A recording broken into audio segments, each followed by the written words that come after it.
না, আমার চাকরি নেই অসুস্থতার কারণে। মানে অসুস্থতার কারণে আপনার চাকরি নাই? জি, এটাই আমার লাস্ট চিকিৎসা। মানে আমার ফ্যামিলি, আমি খুবই দারিদ্র ফ্যামিলির লোক।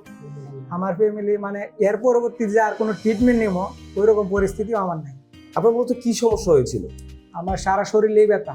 সারা শরীরে ব্যথা? জি। কতদিন ধরে এই ব্যথাটা? ব্যথাটা সর্বপ্রথম আমি টের পাই 18 সাল থেকে। স্বাভাবিক জীবনে আমার খুবই পেইন ক্লিয়ার খাওয়া লাগতো। মানে দৈনিক এমনও দিন গেছে আমি দিনে 12টা ট্যাবলেট পর্যন্ত খাইছি। ব্যথা দিনে 12টা ব্যথার ট্যাবলেট? এখন তো এই জায়গায় আসার পরে এখন পর্যন্ত আর কোনো ট্যাবলেট খাওয়া লাগতেছে না। ট্যাবলেট খাওয়া লাগতেছে না? এখানে কতদিন হলো আসছেন? আজকে 6 দিন। আজকে 6 দিন হলো আসছেন? জি। এখন শরীরে কি অবস্থা আপনার? আলহামদুলিল্লাহ আমি অনেক সুস্থ আছি আগের থেকে অনেক। স্যার আসসালামু আলাইকুম। ওয়ালাইকুম আসসালাম ওয়া রাহমাতুল্লাহি ওয়া বারাকাতুহু। স্যার আপনার নামটা যদি একটু বলতেন। জি, আমার নাম মোহাম্মদ রায়হান মিয়া। আপনার বয়স? 25 বছর বয়স। জি। আপনি পেশায় কি করেন? পেশায় আমি চাকরি করতাম গার্মেন্টসে। গার্মেন্টসে চাকরি করতেন? জি। এখন করেন না? না, আমার চাকরি নেই অসুস্থতার কারণে। মানে অসুস্থতার কারণে আপনার চাকরি নাই? জি।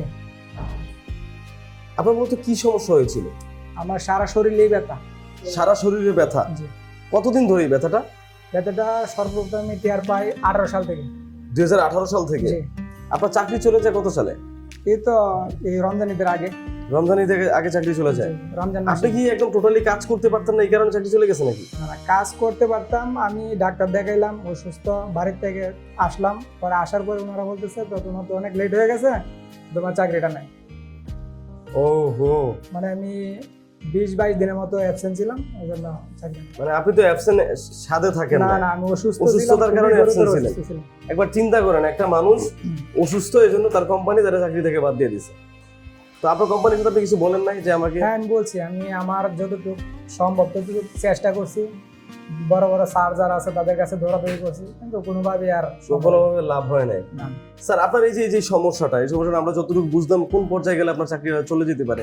স্বাভাবিক জীবনে আর কি কি করতে পারতেন না আপনি? স্বাভাবিক জীবনে আমার খুবই পেইন ক্লিয়ার খাওয়া লাগতো। মানে দৈনিক এমনও দিন গেছে আমি দিনে 12টা ট্যাবলেট পর্যন্ত খাইছি। ব্যথা দিনে 12টা ব্যথার ট্যাবলেট? হ্যাঁ। 12টা ব্যথার ট্যাবলেট আপনি দিনে খাইছেন? জি, সকালে আপনার 4টা, কিডনি দুপুরে লিভার 4টা। ঠিক আছে তো? আলহামদুলিল্লাহ, আল্লাহ পাকে এখন পর্যন্ত ভালোই রাখছে। তো পরে পরে এখন তো এই জায়গায় আসার পরে এখন পর্যন্ত আর কোনো ট্যাবলেট খাওয়া লাগতেছে না। ট্যাবলেট খাওয়া লাগতেছে না? এখানে কতদিন হলো আসছেন? আজকে 6 দিন। আজকে 6 দিন হলো আসছেন? জি। এখন শরীরে কি অবস্থা আপনার? আলহামদুলিল্লাহ আমি অনেক সুস্থ আছি আগের থেকে অনেক। অনেক সুস্থ আছেন তাই তো? জি। স্যার এই যে এখানে আসলেন, আপনি এখানে আসার আগে কতজন ডক্টর দেখেছেন? এখানে আসার আগে আমি মিনিমাম 8 থেকে 10 জন ডক্টর দেখাইছি। 8 থেকে 10 জন ডক্টর দেখেছেন? 6 বছর যাবত রানিং ডক্টর দেখাইতেছি। 6 বছর যাবত? জি। সেই ডক্টররা কি বলতো? ডক্টররা বলতো যে মানে 3-4 মাস রানিং কন্টিনিউ করার পরে ওনারা বলতো যে বাবা দেখো, এটা হচ্ছে ডায়াবেটিক্সের মতো রোগ, এটা তোমার কন্ট্রোল করতে হবে, কিন্তু ভালো হবে না। এভাবে বলছে? জি, এভাবে বলছে।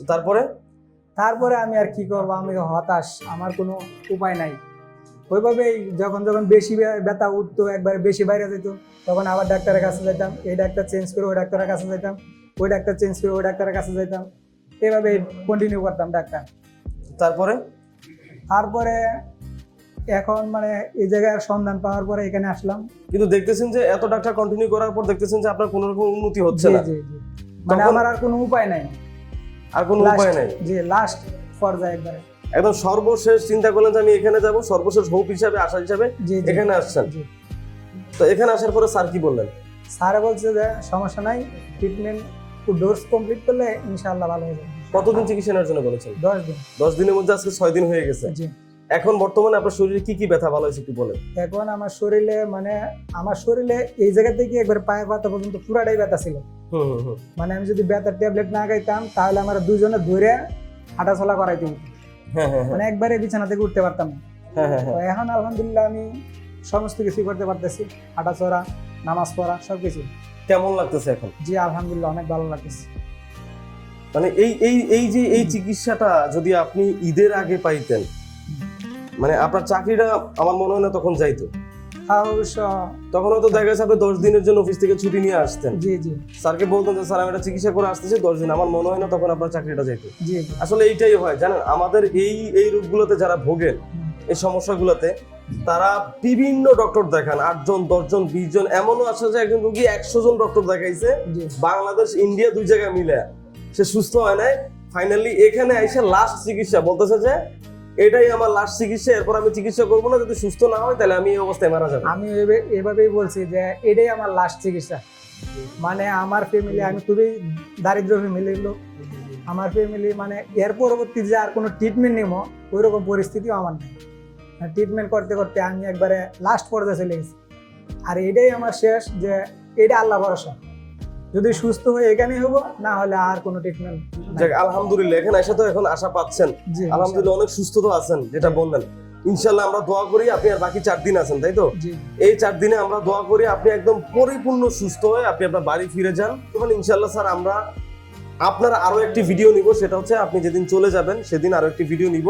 আমরা শুধুমাত্র এই ভিডিওটা এই কারণে নেই যাতে দর্শকের কাছে আমরা মেসেজটা পৌঁছে দিতে পারি যে আমাদের এখানেও এই চিকিৎসাটা হয়, যে চিকিৎসাটা বিনা অপারেশনে, বিনা ঔষধে এবং বিনা ভিজিটে, বিনা টেস্টে।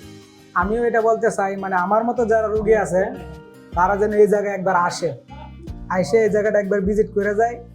মানে লাস্ট চিকিৎসা হিসেবে 10টা দিন যদি কোনো লোক এই জায়গা দেয়, তাহলে আমার মতো রোগী যারা আছে আশা করা যায় ভালো হয়ে যাবে ইনশাআল্লাহ। আপনাকে অসংখ্য ধন্যবাদ স্যার, দোয়া রইল, আপনি সুস্থ থাকেন, ভালো থাকেন, আমাদের জন্য দোয়া করবেন স্যার। আল্লাহ হাফিজ, আসসালামু আলাইকুম। ওয়ালাইকুম আসসালাম।